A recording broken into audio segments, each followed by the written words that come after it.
예, 오늘 그 주제는 군대와 전쟁의 탄소 발자국입니다. 먼저 영상 하나를 좀 같이 보실게요.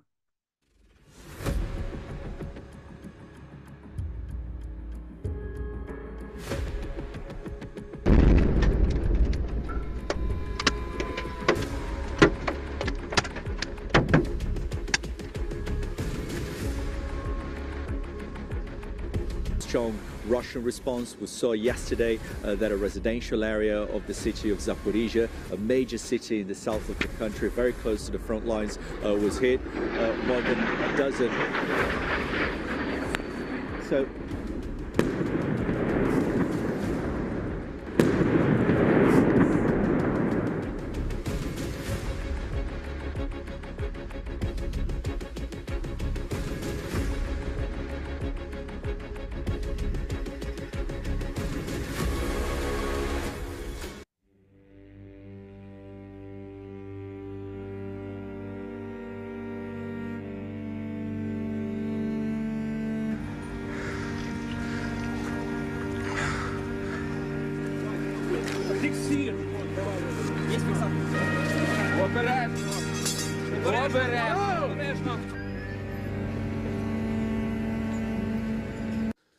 다음 소식입니다.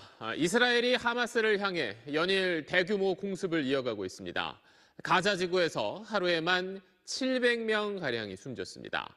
하마스는 인질 석방 협상을 벌이고 있다고 밝혔는데 이스라엘의 지상군 투입을 최대한 미뤄보려는 의도로 풀이됩니다. 먼저 이종훈 기자입니다. 가자 지구 내 한 쇼핑몰의 CCTV 영상입니다. 물건을 보던 사람들이 놀라 황급히 달아나고 영상이 꺼집니다. 폭격을 맞은 쇼핑몰은 아수라장으로 변했습니다. 급한 마음에 부상자들을 장보는 카트에 실어 나릅니다. 지상군 투입에 앞서 이스라엘군이 가자지구 공습과 폭격의 고삐를 더욱 쬐면서 어제 하루에만 704명이 숨졌다고 가자지구 보건부는 밝혔습니다. 팔레스타인 무장정파 하마스의 로켓포 공격에 맞서 이스라엘이 8일째 맹렬한 폭격을 이어가고 있습니다. 이스라엘은 최근 공격에서 하마스의 지하터널 100km가량을 무력화했다고 발표했는데요. 가자지구는 전기는 물론 식량과 물 공급까지 끊겨 참혹한 생지옥으로 변해가고 있습니다. 강성옥 기자가 보도합니다. 현지 시간 17일 가자지구 곳곳에서 총격과 포격 소리가 이어지고 검은 연기가 솟아오릅니다. 가자지구에 있는 하마스가 운영하는 종교부 본부 건물에는 이스라엘군의 공대지 미사일이 날아듭니다. 건물은 검은 연기 속에서 순식간에 무너져 내립니다. 이스라엘군은 현지 시간 16일 밤과 17일 아침 사이에 전투기 50넉대를 동원해 가자지구 북쪽과 남쪽에 110발의 정밀 유도 무기를 퍼부었습니다. 가자지구에는 공습으로 사흘째 전기 공급이 끊긴 가운데 식량과 물 공급마저 쉽지 않아 인도주의적 위기 가능성이 커져가고 있습니다. 양측의 충돌이 시작된 지난 10일 이후 이스라엘군은 가자지구를 1180여 차례 공습했고 가자지구에서 이스라엘로 날아든 로켓포탄은 3,100여 발이 넘었습니다. 가자지구 보건부는 누적 사망자가 200명을 넘었고 부상자도 1,300명을 넘었다고 밝혔습니다. 사망자 가운데에는 어린이 58명, 여성 34명이 포함되어 있습니다. 이스라엘 측 사망자는 어린이 2명을 포함해 모두 10명으로 집계되고 있습니다.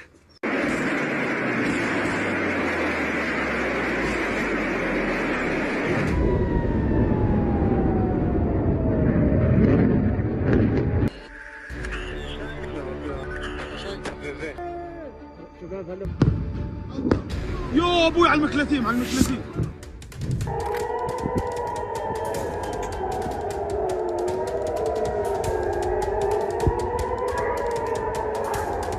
هيا طلع طلع طلع طلع طلع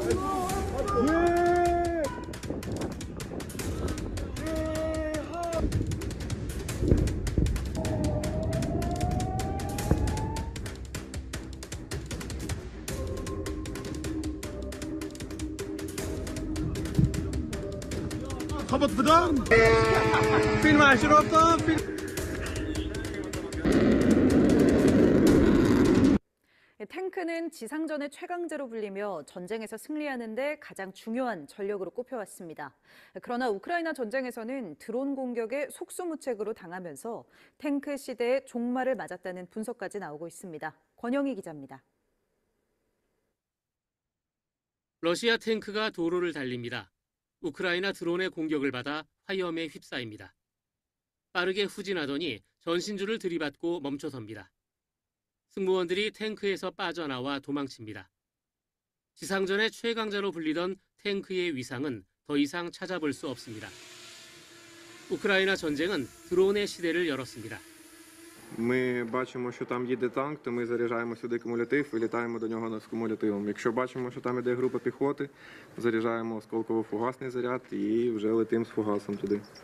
Якщо це якась будівля, то заряджаємо просто фугас і залітаємо вже з фугасом в будівлю, щоб зробити там неприємності. 2022년 2월 전쟁이 시작된 이후 러시아 탱크 2,900대가 파괴되거나 버려졌습니다. 방금 보신 내용은 현재 진행되고 있는 이 전쟁, 두 곳의 전쟁의 모습입니다. 우크라이나 전쟁과 그리고 가자 지구의 현재 폭격의 모습인데, 저 때는 이제 8일째 되는 날이었었어요. 지금 이 모습이 어떻게 보면 현대전의 어떻게 보면 실상을 그대로 보여주고 있다라고 생각을 합니다. 그리고 마지막에 보였다시피 현대전은 더 이상 직접적 어떠한 공격, 탱크를 몰고 와서 혹은 총을 들고 가서 그렇게 하는 것도 있지만은 이제 더 이상 사람이 사람을 직접 죽이는 것을 넘어서서 간접적으로 무기가 사람을 죽이는 그러한 단계까지 넘어서 말 그대로 살상 그 자체가 목적이 되는 그러한 시대로 간 거죠. 아까 보셨던 그 가자지구 폭격의 어떠한 피해 상황, 어린이 10명 이렇게 나왔었는데 23일째 되는 불과 8일에서 10며칠 지났는데 사망자 수는 이렇게 크게 늘어났습니다. 사망자가 5,000명, 그리고 부상자가 1,600명 이렇고요. 그리고 부상자가 15,000명 이렇게 되고요. 그중에서 아동 인명 피해만 2,000명, 그리고 부상은 5,000명, 사망은 절반이, 그리고 부상은 3분의 1이 직접적 군인이 아니라 그것도 인류 사회에서 가장 보호해야 될 어린이가 그 피해자라고 하는 것을 잘 보여주는 거고요. 우크라이나 전쟁도 마찬가지입니다. 현재 여기에 나타나 있는 것은 군인들을 포함한, 군인과 민간인을 포함한 인원수입니다. 사실 이러한 사례만 봐도 전쟁이라고 하는 것이 단순히 군인과 군인 혹은 정치적, 외교적 어떠한 관계에서 일어나는 것이 아니라 전쟁의 실상은 그 전쟁과 상관이 없는 민간인들의 피해가 훨씬 더 크다라고 하는 것을 잘 보여주고 있습니다. 그런데 우리가 여기서 오늘 주제와 같이 과연 인간에게만 전쟁이라고 하는 것이 인간에게만 피해가 있는 것이냐? 혹은 전쟁이라고 하는 것이 과연 그 지역만의 문제일까? 과연 그 지역에만 전쟁의 피해가 있는 것일까? 그것이 아니라는 거죠. 우크라이나 환경부하고 현지 기후단체인 이제 에코디아라는 곳에서 우크라이나 전쟁 1년 됐을 때 러시아와 우크라이나 전쟁으로는 기후 피해라는 제목으로 발표를 한 적이 있습니다. 발표한 자료에 따르면은 1년간의 전쟁으로 발생된 온실가스 배출량이 1억 2천만 톤에 가깝다라고 하면, 이거는 이제 벨기에라는 한 나라 국가의 연간 배출량하고 이제 같고요. 약 2,700만 대의 자동차가 1년 동안 도로에서 배출한 양과 같습니다. 그런데 여기서 우리가 바라봐야 될 것들이 몇 개가 있는데, 이 중에서 직접적 전투 행위로 일어난 온실 배출량은 2,190만 톤 정도. 그럼 나머지는 다 어디서 왔냐? 직접적 전투로 인해서 발생되는 화재가 1,800만 톤에 가깝고, 우크라이나 전쟁 당시에 노르트 스트림이라는 가스관이 두 차례 폭발이 됐는데 이때 1,400만 톤이 발생이 됐다라고 합니다. 우리가 주목해서 봐야 될 것이 바로 이 부분입니다. 절반 이상이 되는 부분의 온실가스가 바로 인프라 파괴 및 이제 재건 과정에서 온실가스가 가장 많이 발생이 된다라고 얘기를 해요. 왜냐하면은 이 건물을 재건하는 과정에서 차량이 당연히 운행이 될 거고요. 공사 장비들이 운행이 될 거고, 이 건물을 새로 만들어내는 과정에서 막대한 시멘트가 이제 투입이 돼야 되는데, 이 시멘트가 이제 탄산칼슘을 가열해서 이제 생산이 되는데 여기 이때 대량의 이산화탄소가 발생이 된다라고 얘기를 합니다. 그래서 2019년도에 이제 전 세계 시멘트 생산 과정에서 배출된 탄소량이 전체 배출량의 8%가 될 정도로 사실 건물을 짓는 데 있어서 탄소 배출량이 굉장히 많은데, 당연히 전쟁이 시작이 되면 우리 아까 영상에서 봤듯이 파괴되는 것은 인명뿐만 아니라 수많은 이 건물들이 파괴가 되는데, 이것을 재건하는 과정에서 훨씬 더 많은 탄소가 배출이 된다라는 거죠. 연구 자료에서 흥미로운 내용이 바로 이 항공 이동 수단의 항공 이동 거리가 변경이 됐다라는 겁니다.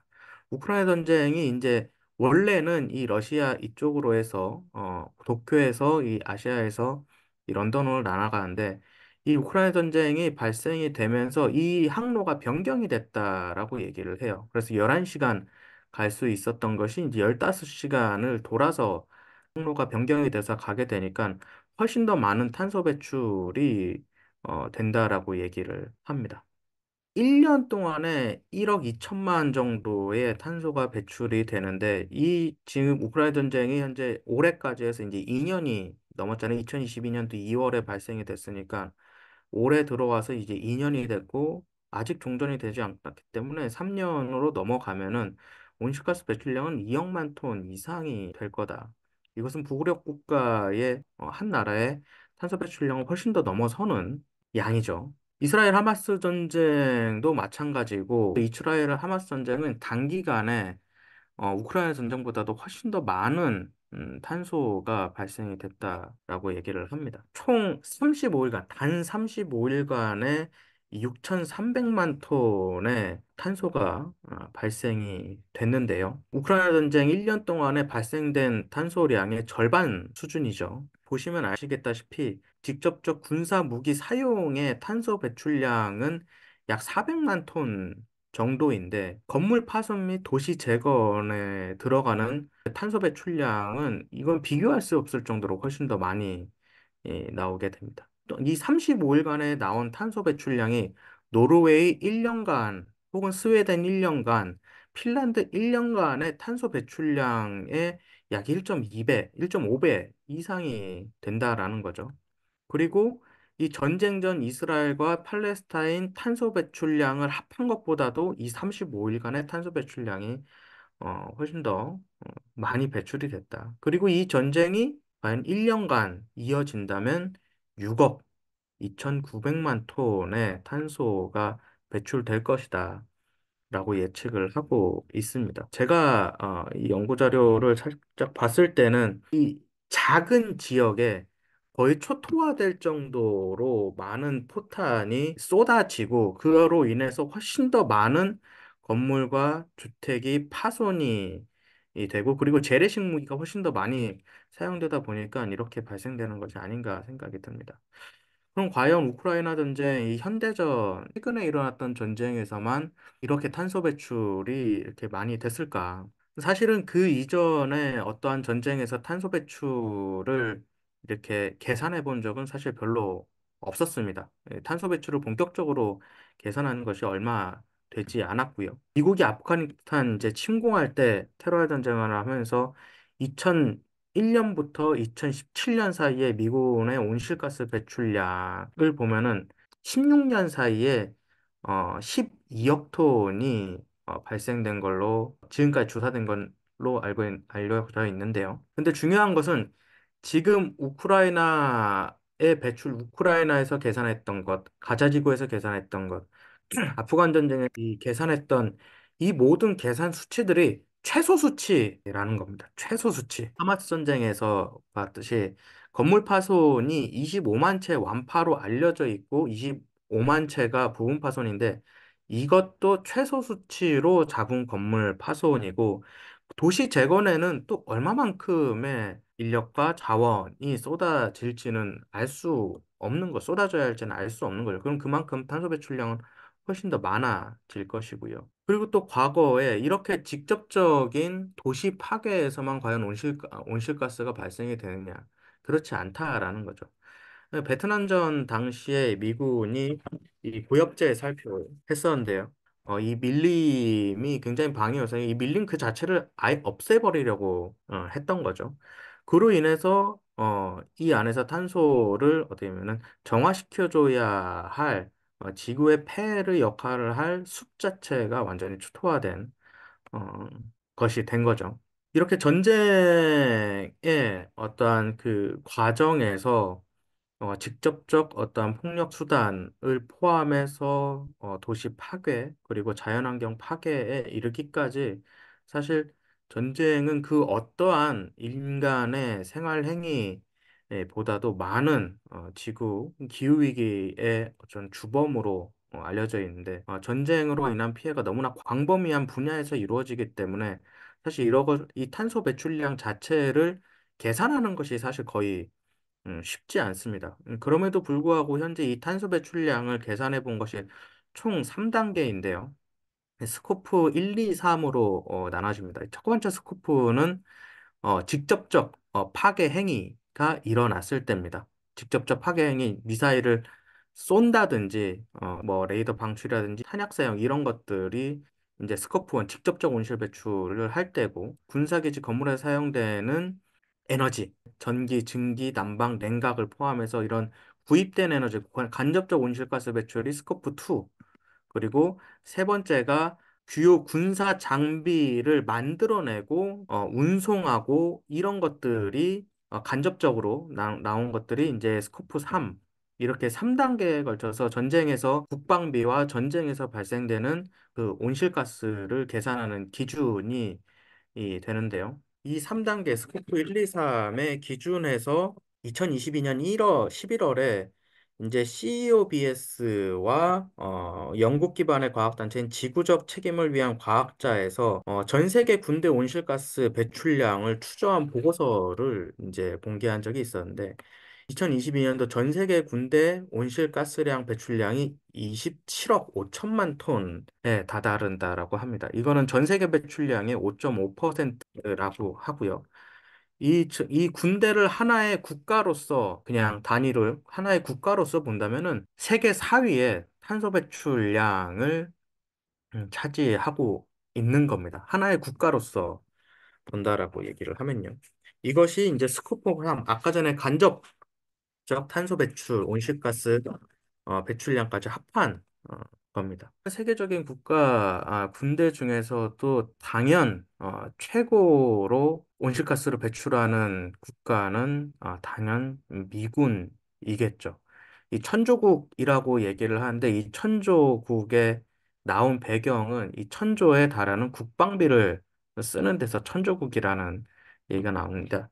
전 세계적으로 가장 많은 국방비를 쓰고 있고요. 전 세계적으로 가장 많은 무기를 생산해서 판매하고 있는 국가입니다.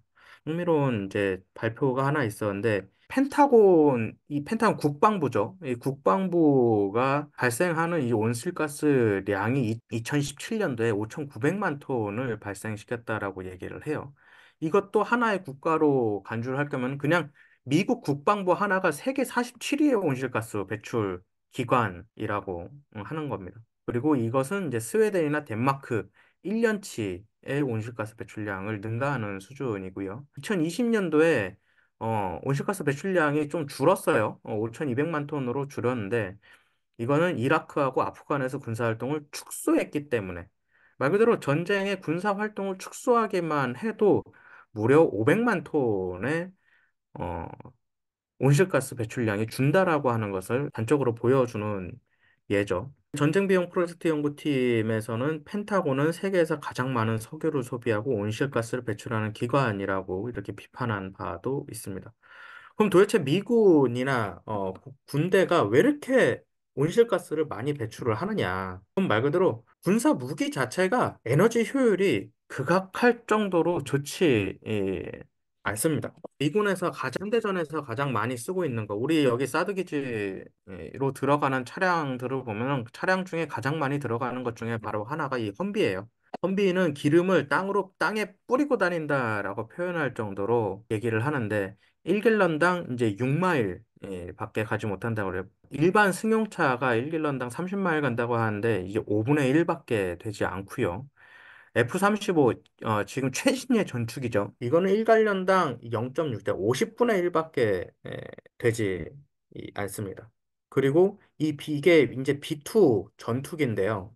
이게 폭격기입니다. 무려 한 번 움직일 때마다 25만 톤을 발생시킨다라고 얘기를 합니다. 이거 말고 B-52라고 하는 그 굉장히 큰 그 비행기, 굉장히 거대한 그 수송기 같은 비행기가 있는데 이 비행기는 1시간 동안 운용만 해도 한 대 자동차가 무려 7년 동안 사용할 수 있는 연료를 이제 쓴다라고 얘기를 해요. 이 한반도, 이 대한민국에서 한미연합 훈련을 할 때 전략폭격기들이 한반도 상공으로 이제 날라오는데 이 1회 출격을 하는 데만도 연료비가 이제 수십억, 그러니까 말 그대로 오는 데만 훈련 한 번 하는데 수십억 달러가 왜 쓰여지는지를 알 수가 있죠. 그리고 그렇게 에너지가 쓰이면서 발생되는 탄소량이 얼마만큼 무궁무진할지를 알 수가 있는 거죠. 그럼에도 불구하고 전 세계적인 세계 국방비는 군비 경쟁으로 인해서 점점 늘어나고 있는 상황입니다. 미국뿐만 아니라 중국, 인도, 영국 포함해서 그리고 한국까지도 전 세계적으로 국방비는 그 신냉전 시대로 돌아서면서 MT 체제가 만들어지고 이 냉전 시대로 들어가면서 핵무기를 막을 수 없는 이 상태가 되면서 냉전 시대가 종식이 되면서 군비 경쟁이 이제 종식이 됐었는데 서로 미사일 개발 제한도 걸고요. 그런데 이 MD 말 그대로 이 사드와 같은 미사일 디펜스 체제 무기가 개발이 되면서 다시 이 군비 경쟁이 시작이 된 겁니다. 핵무기를 막을 수 있는 방어 무기가 발생이 되면서 다시 공격 무기가 개발이 되고 이 공격 무기를 막기 위해서 다시 막는 무기가 개발되고 이 무한정한 이 군비 경쟁이 새로 시작이 된 겁니다.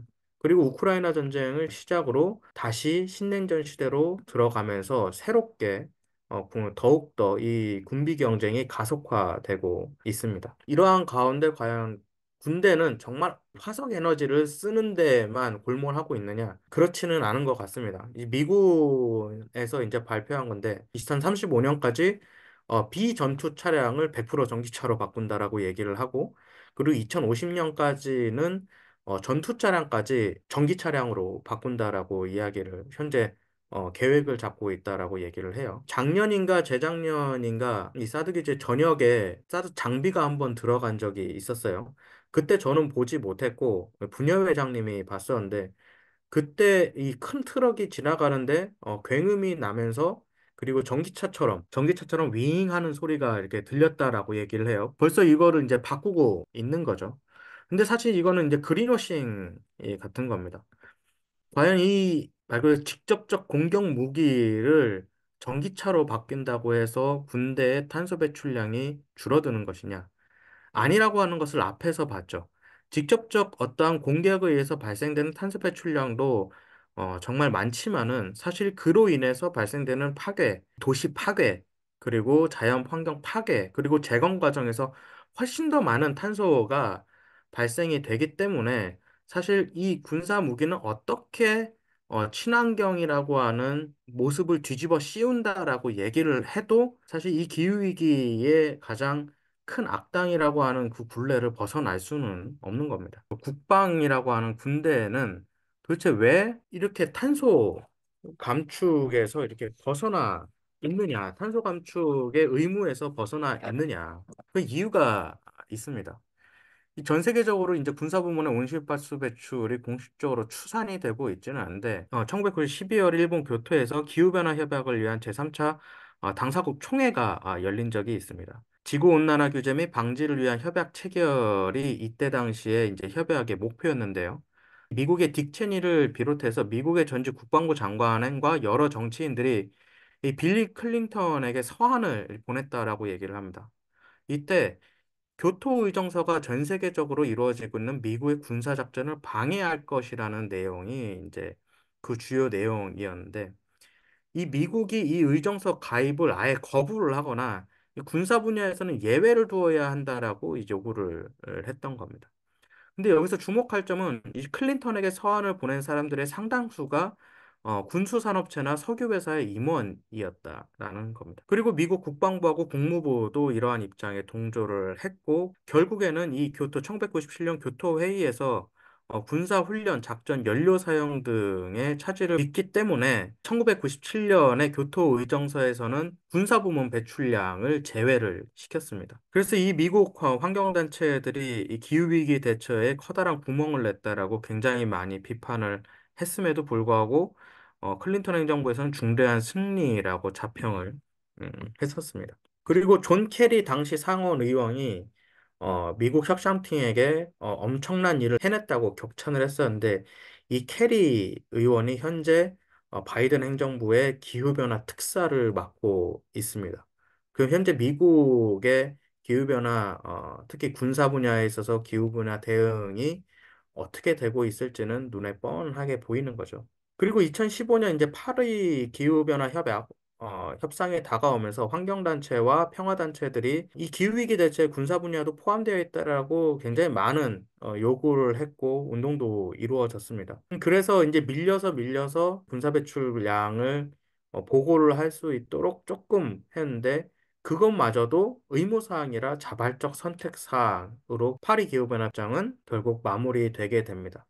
그렇게 되면서 어떻게 되느냐? 탄소 배출량을 자발적으로 공개를 하는 거기 때문에 2021년도 각 나라 군사 분야 보고 자료인데 보고를 하지 않아요.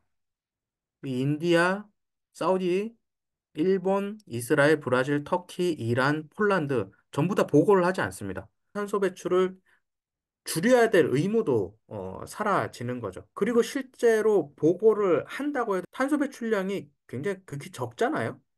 미국 중국에 비해서 이럴 리가 없죠. 근데 굉장히 적게 배출량을 보고를 했어요. 왜 그렇게 됐냐? 아까 얘기했던 것이 자발적으로 탄소 배출량을 보고할 의무가 없기 때문에 이 육해 공군의 운송 수단, 기지 활동 등의 제한에서 아주 극히 일부분만 이 보고를 하고 있는 겁니다. 스코프 1, 2, 3이 있었잖아요. 스코프 3에서 무기를 제조하는 것, 그리고 이 무기를 이동하는 것에도 훨씬 더 많은 탄소가 배출이 되고, 특히 미국 같은 경우에는 해외기지, 이 한국의 주한미군과 같이 해외기지의 어떠한 탄소 배출량은 또한 포함되어 있지 않기 때문에 이 탄소 배출량이 이렇게 적게 보고가 되는 거죠. 그럼 우리나라는 과연 어떤가? 우리나라는 아시다시피 세계 군사력 6위입니다. 우리나라 대한민국의 탄소 배출량은 얼마만큼 될까? 2021년도 이전에는 국방부 탄소 배출량을 보고한 적이 없습니다. 2021년도에 이제 처음 이 탄소 배출량을 계산을 해봤는데 2017년에 377, 2018년 346, 2019년 350, 그리고 2020년 388만을 탄소 배출량이 됐다라고 얘기했는데, 이 중에서 2020년도 탄소 배출량 중에 이 육군이 가장 탄소 배출을 많이 하고 있죠.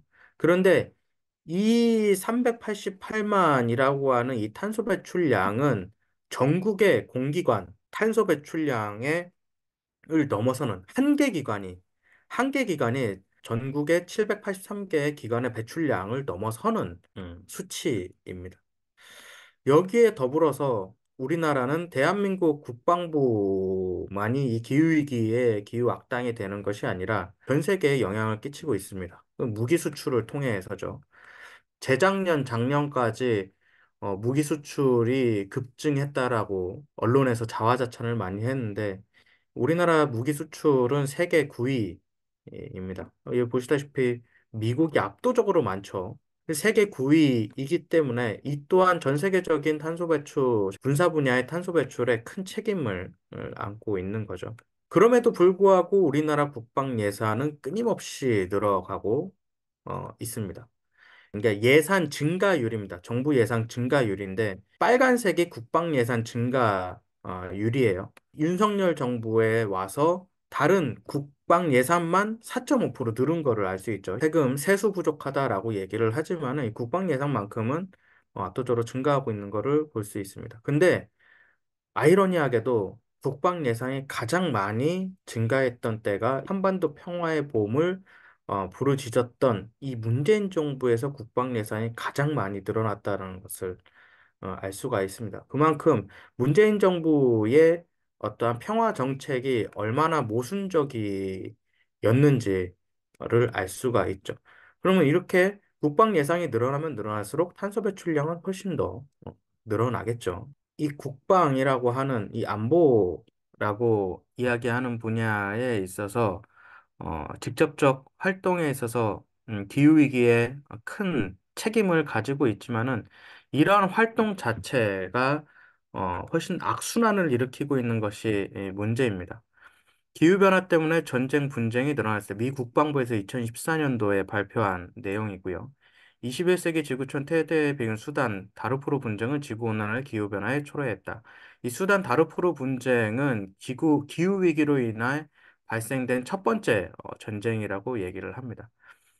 기후변화에 따라서 물이 부족해지거나 그리고 기후가 변화가 되면서 어, 자원이 고갈되고 그리고 식량이 부족해지면서 분쟁은 훨씬 더 많이 일어난다라는 겁니다. 분쟁이 일어나면은 탄소가 배출되고 다시 기후 위기는 훨씬 더 심해지고 다시 전쟁이라고. 이 기후 위기와 전쟁이 끊임없이 악순환이 되는 겁니다. 그 대표적인 예가 이제 아랍의 봄이라고 하는 이제 시리아 분쟁 사태, 이 리비아 반정부 시위 이때 이 중동 분쟁 사태입니다. 2010년대 이제 곡물 파동의 나비 효과라고 하는 이제 이 그래픽인데요. 러시아나 카자흐스탄, 우크라이나에서 이제 가뭄이 일어나자 곡물 수확량이 급감을 하게 됩니다. 러시아, 우크라이나에서 곡물 수준 제한이 일어나고 국제 곡물 가격 폭등이 일어나게 됩니다. 그래서 중동 아프리카의 저항이 어, 촉발이 돼서 대규모 일단 저항 운동이 일어나고 이 전 세계적인 시위로 격화가 됐다라고 얘기합니다. 그래서 이때 당시에 구호가 빵을 달라라고 얘기하는 그러한 구호가 주요 구호이기도 합니다. 이 수치는 이 세계 식량 가격 지수 변화에 따른 폭등으로 인한 이제 사망자 수입니다. 식량 가격이 폭등을 할 때마다 특히 중동 지역의 사망자 수가 급증했다라고 하는 것 정확하게 일치하고 있다라는 것을 보여주고 있고요. 이 그래픽 같은 경우에는 기후변화와 분쟁 발생 지역을 비교해 놓은 겁니다. 이 노란색이 기후변화가 극심한 지역들이고 이 분홍색이 지역 분쟁과 기후변화 이제 겹치는 지역들입니다. 거의 비슷하게 맞아떨어지죠. 그러니까 기후변화가 극심한 지역에서는 분쟁 발생이 분명하게 일어나고 있다라고 얘기를 하는 것을 보고 있습니다. 이때 당시 2010년도에만 있었던 일이냐? 아니라는 거죠. 2022년 식량 위기와 물가 폭등은 팬데믹과 러시아, 우크라이나 침종, 기후위기나 재난과 맞물려서 발생되고 있다라고 하는 그래픽이 나온 바가 있고요. 그리고 세계 곡물 수출량 지금 올해도 2022년에도 우크라이나 전쟁이 일어났던 이때도 세계 곡물 생산과 수출이 줄어들었다. 전 세계적인 기후 위기로 인해서 러시아에서는 밀수출, 전쟁으로 인해서 밀수출이 중단이 되고 중국에서는 코로나19 봉쇄 그리고 홍수 등으로 인해서 또한 밀이 20% 감소했고 우크라이나는 전쟁으로 인해서 밀 생산량이 감소하고 인도에서는 폭염으로 인해서 감소가 되고 호주에서는 공급망 병목 현상, 우크라이나 전쟁으로 인해서 운송 차질이 일어나고 미국과 아르헨티나는 가뭄 등으로 인해서 밀 생산이 또 줄어들게 아까 우리 그 아랍의 봄 사태에서 본 것처럼 이 밀생산량, 이렇게 식량이 줄어들면은 또다시 분쟁이 일어나면서 온실가스가 훨씬 더 많이 배출되면서 악순환이 될 수 있다라고 하는 것을 보여주고 있고요. 근데 이러한 전 지구적인, 전 인류적인 이 위기 속에서도 기회라고 이야기하고 있는 집단이 있습니다. 바로 군수 업체들인데요. 영국 국방부 산하전략 방위 획득 프로그램의 한 관계자는 나는 기후변화가 항공 및 군수 산업에겐 좋은 기회라고 생각한다. 라고 말한 바 있고요. 그리고 레이시 연사는 기후변화로 인해 사업 기회가 확장될 것. 이러한 군수업체, 국방 관계자들은 기후변화라고 얘기하는 것이 명백하게 분쟁이 발생될 수 있고 그러한 분쟁은 자신들에게 좋은 기회가 될 것이라고 하는 것을 명확하게 알고 있는 거고 오히려 분쟁을 더욱더 일으킬 가능성도 훨씬 더 많이 있죠. 2021년도 전 세계가 지출한 군사비는 2조 1천억 달러라고 얘기를 합니다. 그런데 개발도상국이 파리 협정에서 감축 목표를 달성하기 위해서 2030년까지 필요한 재원이 똑같이 2조 2천억 달러라고 얘기를 합니다. 이전 세계가 전쟁 준비나 어떠한 군사 현대화 이러한 도를 줄이면 기후위기를 대응하는 일들을 훨씬 더 많이 할 수 있다라는 거죠. 한국 국방 예산이 2022년도에 54조 원인데 탄소 중립 예산은 12조 원 정도였습니다. 근데 윤석열 정부 들어와서는 훨씬 더 많이 들었겠죠. 국방 예산은 훨씬 더 많이 늘어났고요.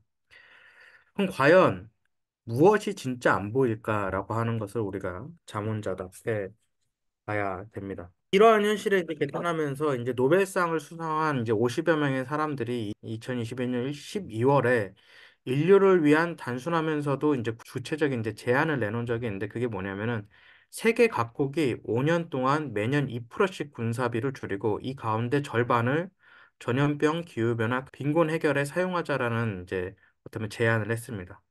그런데 이렇게 단순하면서도 구체적인 제안에 호응하는 나라는 거의 없는 것이 현실입니다. 과연 정말로 무엇이 진짜 안보일까? 과연 그들이 안보를 위해서 이렇게 군사 국방비를 매년 늘려가는 것일까? 아니면 기후악당 혹은 국방 관계자들, 군사 업체들처럼 정말로 이 기후 변쟁을 일부러 혹은 조장하고 있는 것이 아닐까라고 하는 의심이 들 수밖에 없는 대목입니다. 참여연대 평화건축센터에서 내놓은 캐치프레이즈입니다. 기후정의 없이 평화 없고 평화 없이 기후정의 없다. 그 어떤 것보다도 이 기후위기를 대처할 수 있는 가장 시급한 과제 중에 하나는 바로 군축과 평화를 실천하는 것이라는 말씀을 드리면서 오늘 표 마치도록 하겠습니다. 주제가 좋지 않기도 하고 또는 외면하고 싶었던 그런 주제인데 내용이 너무 성실하고 알차게 준비를 해주셨어요. 저희가 이해될 수 있게끔. 자료도 많지 않았을 텐데 이 자료를 만들어 주셔서 굉장히 감사드리고요. 네. 생각보다 자료가 많았습니다. 우크라이나 전쟁 그런가요? 이후에 정말 많은 그 다행입니다. 연구자가 많아졌나 봐요. 갑자기 많이 나왔어요. 이번에 자료가 나온 기간을 보니까 가자지구 이번에 폭격 이후 이러한 올해. 자료들이 확 나오기 시작했더라고. 2022년도 말부터. 저도 재작년에 한번 이거 관련된 거 글을 어디 쓰면서 봤는데 진짜 자료가 없다라는 게 정론이었는데 세계 뭐 4위? 나라로 한자면은 세계 4위를 점한다. 이것도 아마 좀 축소 전체 아마 양이 다 들어가진 않았을 거예요. 아까 얘기한 것처럼 실제적인 탄소 배출을 얼마만큼 하고 있는지를 발표하지를 않아요. 네. 왜냐하면은 얘네들이 주장하는 거는 탄소 배출량을 100% 공개를 하게 되면은 그 탄소 배출량에 역산해갖고 우리가 가지고 있는 무기가 얼마나 있는지를 공개가 되는 거다. 그렇기 때문에 발표할 수 없다라고 얘기하면서 정말 최소 수치만 공개를 하고 있는 거고요. 이 연구자들이 한 군인당 탄소 배출이 얼마인지를 계산해서 전 세계 군인 수에 이제 덧붙여서 나온 추정치입니다. 근데 이것 또한 최소 네. 수치라는 거죠. 그렇게 해서 나왔군요. 제가 지난번에 봤던 자료에는 이제 55위 수준으로 나왔었거든요. 그거는 이제 그때 추출한 자료만으로 한 거였고, 이거 이제 추정치로 해서 했는데 아마 더 많을 것이다라는 1위겠네, 1위. 예. 나라별로 하면. 아마 나라로 보면은 그럴 수 있고 가자지구 네. 우크라이나 나온 그 탄소 배출량 계산한 거는 전부 다 최소 수치입니다. 최소 수치. 질문이라기보다는 그냥 어떤 마음이신지 궁금해서 여쭤보고 싶은데, 사실 이게 엄청 작은 얘기가 아니잖아요. 근데 실제 이제 현장에 계시고 또 소설리뿐 아니라 많은 그 평화를 위협받고 또 이제 기후위기 문제 있는 곳에 계실 때마다 항상 이제 저의 이제 부담감은 알았는데 나는 개인이고 이걸 같이 할 분들 찾자니 뭔가 이 막대한 문제에 비해서 되게 작은 뭐 뜻있는 분들이 모였지만 그들에 비해서 너무 상대적으로 아직은 적다는 느낌이 드는 거예요. 그럴 때마다 사실 되게 위축되기도 하고 막막하기도 하고 할 것 같은데 부모님은 이 긴 소성리 투쟁 이 8년 가까이 어떻게 이거를 또 굳건히 또 버텨오셨고 또 이런 어마어마한 문제 앞에서 또 어떤 결의 아니면 좀 다짐을 하고 계신지 좀 궁금합니다. 제가 여러 단체에 소속되어 있잖아요. 학년대회도 있었고, 그리고 원불교 인권위원회, 그러니까 인권 분야, 그리고 평화 분야, 지금 여기 소속리까지 어떻게 보면은 다양한 분야에 조금씩 발을 걸치고 있는데, 사실 가장 대중에게 호응이 없는 분야가 바로 평화 건축 분야입니다. 미국에서는 우크라이나 전쟁에 반대하는 반전 시위가 대학생들 사이에 크게 일어나고 무슨 80년대처럼 곤봉으로 때려잡고 잡아가더라고요. 근데 그럼에도 불구하고 반전 시위가 정말 많이 일어나고 있다라고 얘기를 하는데 우리나라는 다른 나라보다도 훨씬 더 어떠한 이 평화건축 분야에 대해서 많이 분야에 관심들이 없는 것 같습니다. 근데 그 이유를 유추를 해보면은 첫째는 너무 많이 관성화되어 있다. 70년이라는 분단 체제에서 이 안보라고 하는 그 이 말 자체가 더 이상 사람들에게 먹히지 않는다는 거죠. 최근 선거에서 보면은 선거가 있을 때마다 북한에서 어떠한 움직임들이 있었어요. 그걸 대대적으로 언론에서 발표를 했는데 사실 선거에는 그다지 영향을 미치지는 않았습니다. 그러니까 어떠한 군사 분야라고 하는 것이 대중의 안보, 분단 문제라고 하는 것이 대중에게 어떤 그리고 내 삶에 영향을 미치지 않는다라고 하는 것을 인식하고 있는 것 같고, 근데 그와 더불어서 평화 건축 분야, 이 군사 분야, 이 군대 문제라고 얘기하는 것 자체가 오히려 관심 밖으로 멀어진 것이 아니냐. 내 삶에 어느 만큼 영향을 미치는지. 그리고 또 어려워요. 이거는 군사 분야는 꼭 무기 체계만 알아서 되는 게 아니고, 이 복잡다단한 외교 문제, 국제관계 문제까지 다 알아야 돼요. 근데 국내 정치 문제만 보는 것도 피곤한데 이 세계 외교 정세까지 같이 복합적으로 보지 않으면은 사실 이 평화건축 분야는 이해하기가 사실 쉽지 않습니다. 그래서 대중을 설득시키기가 그 어떠한 시민운동 분야보다도 어렵다는 것을 다시 한번 느끼는데 그럼에도 불구하고 대중들에게 얘기를 했을 때 조금만 더 얘기를 하면은 많이 이해될 수 있는 부분도 이 분야라고 생각을 해요. 왜냐하면 한 단계만 걸쳐 들어가면은 이 분단 문제가 얼마만큼 나에게 영향을 미치고 있는 것을 충분히 설득을 할 수 있다라고 생각을 하거든요. 그 긴 시간 어떻게 싸워왔냐면 옆에 사람들이 있기 때문이죠. 뭐 제 힘으로 했겠어요. 옆에 사람이 있으니까 끌려가는 거죠.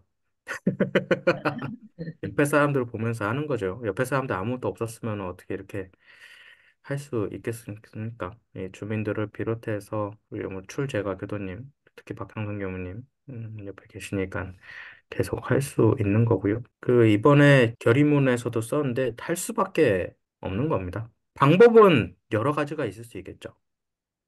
실질적으로 이 운동을 어떻게 알릴 것이냐, 혹은 현장에서 어떻게 반대를 표명하고 있느냐 방법은 여러 가지가 있었지만은 이 평화 건축 분야에 대해서 우리가 평화를 원한다라고 하는 목소리 자체를 그만할 수는 없는 것 같습니다.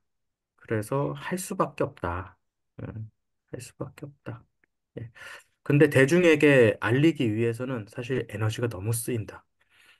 그거는 현실입니다. 사드 찬성 여론조사가 2016년도에도 그렇고요. 최근이라고 해봤자 2022년도가 아마 마지막일걸요. 찬성 반대 여론이 바뀐 적이 없어요. 찬성이 60이었고요. 반대가 40이었어요. 그만큼 바뀌기 어려움에도 불구하고 사실 도의적으로는 사드 배치를 찬성한다기보다는 어쩔 수 없다라고 하는 어떤 여론이 훨씬 더 많다라고 생각을 합니다. 분단 문제하고 똑같은 거죠. 어쩔 수 없다라고 여기는 사람이 훨씬 더 많다. 전쟁을 원하고 군사 무기를 만들어야 된다라고 하는 사람들보다. 그러면 설득하기가 훨씬 더 쉽죠. 네. 반대하는 사람을 설득하는 것보다. 그래서 함께 많이 노력해야 되겠다라는 생각이 듭니다. 문재인 정부 시기에 이제 평화를 외쳤던 시기에 더 군사비가 늘어났다라고 얘기 잠깐 하셨는데 혹시 어떤 이유인지도 좀 혹시 말해 주실 수 있나요?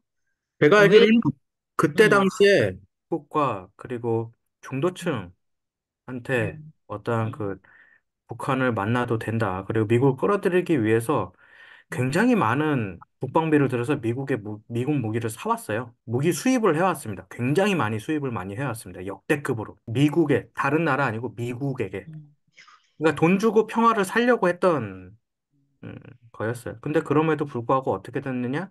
실패했죠. 주체적 어떠한 움직임을 하지 않고 의존하는 삶을 추구하는 결과는 어떻게 되는지가 뻔히 보이는 겁니다.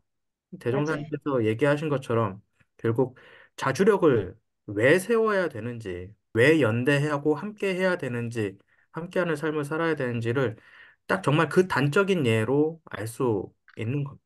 미군 끌어들이기 위해서 무기 많이 산 걸로 알고 있어요. 그 그래프에서 사실 이제 문재인 정부에서 이제 무기 수입이나 뭐 여러 가지 군사 비용이 확 증가한 것도 나타났지만 그 앞에 이명박 정권 앞 정권이 굉장히 올라갔다가 이명박 정권에서 뚝 떨어지면서 보수 정권일 때는 사실은 그 비용이 그렇게 많지 않은데 맞아요. 문민정부라고 하는 민주당 정권에 이제 굉장히 그 그래프가 올라가는 게 의존적이다 이렇게 볼 수도 있지만 되게 계급적인 입장에서는 되게 부르주아 계급을 되게 대변하는 정권이다라는 걸 여기서 좀 보여주는 게 아닌가라는 생각을 하거든요. 왜냐하면 미군에게 잘 보이기 위해서 무기를 많이 사들였다 이렇게 또 해석할 수 있는데 그 얘기는 거기서 나오는 이윤이 굉장한 거죠. 사실 이제 전쟁을 일으키는 이유 중에서 가장 큰 게 경제 공황이라든지 경제적인 문제로 다 파괴시키고 새로 건설하는 거잖아요. 그래서 이제 세계 1, 2차 세계대전이 벌어졌던 이유 중에도 공황을 벗어날 수 있는 방법. 자본의 이윤이 계속 저하되는 것을 방어하기 위해서 전쟁을 벌이는 방식으로 가는 거란 말이에요. 그래서 그런 부분도 조금 생각해 보면 민주당 정권이 가지고 있는 성격이 여기서 좀 드러난다는 생각이 들어요. 그러니까 그 한국 사회에서 방산 산업 있잖아요. 굉장히 많아요. 예를 들어서 현대자동차 같은 경우도 일부분 방산 산업을 하고 있고 대우조선이나 현대중공업이 다 방산 산업을 하고 있거든요. 그러면 그 방산 산업을 하고 있으면 일부분 노동조합 활동이나 이런 것들 굉장히 제약을 받습니다. 그래서 대우조선만 가더라도 군사 보호 시설이라고 굉장히 접근을 못하게 한다든가 이런 조치들을 많이 해서 그 안에 통제가 굉장히 심하거든요. 이 군사 무기 판매는 경제적인 문제하고도 굉장히 많이 관련이 돼 있을 것 같다는 생각이 들어요. 제가 봤을 때는. 민주당 정권에서 국방비가 훨씬 더 많이 증액됐다라고 얘기하는 것, 분명 맞고요. 근데 그들의 논리는 항상 같았던 것 같습니다. 자주국방. 자주국방이라는 말로, 국방 예산을 항상 증가시켜 왔고, 그리고 어쩌면은 그 계속 비판되던, 쟤네 그 민주당은 안보에 약하다라고 얘기하는 그 꼬리표를 떨쳐내기 위해서 오히려 억지로 더, 그렇게 했다는 그러한 해석들도 있습니다.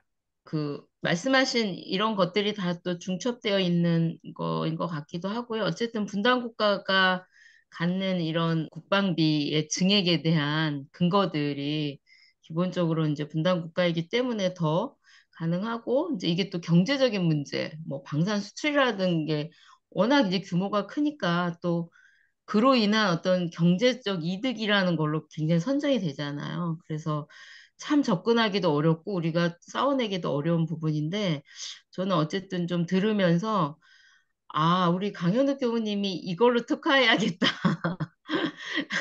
기후위기와 이 군사 문제 그리고 현장에서 그걸 하고 계시기 때문에 누구보다 좀 설득력이 있을 것 같고 이 군수산업의 문제와 이 평화의 문제를 기후 얘기로 대중화할 수 있는 또 하나의 기회일 수도 있을 것 같아요. 그러니까 우리가 그걸 만들면 될 것 같아요. 우리가 맨날 텀블러 들고 이러면 뭐 하냐. 진짜 전쟁 한번 나면 모든 게 끝인데 그렇잖아요. 다 잡아먹잖아요. 그래서 이 중요성을 더 이상 미룰 수 없다. 라는 생각이 들어서 이제 오늘부터 이제 우리 강현우 교무님은 기후위기와 이제 군사 분야의 전문가로 전문가. 이제 활동하시기를 네. 부탁드리고 또 좀 심화 과정 하면서 좀 더 이렇게 확장된 더 이야기 이런 시간들을 좀 더 가져야겠다라는 생각이 들어요. 이제 지난번에 핵발전소 문제도 마찬가지고 이제 심화해서 공부해야 될 얘기들이 점점 많이 생기는 것 같습니다.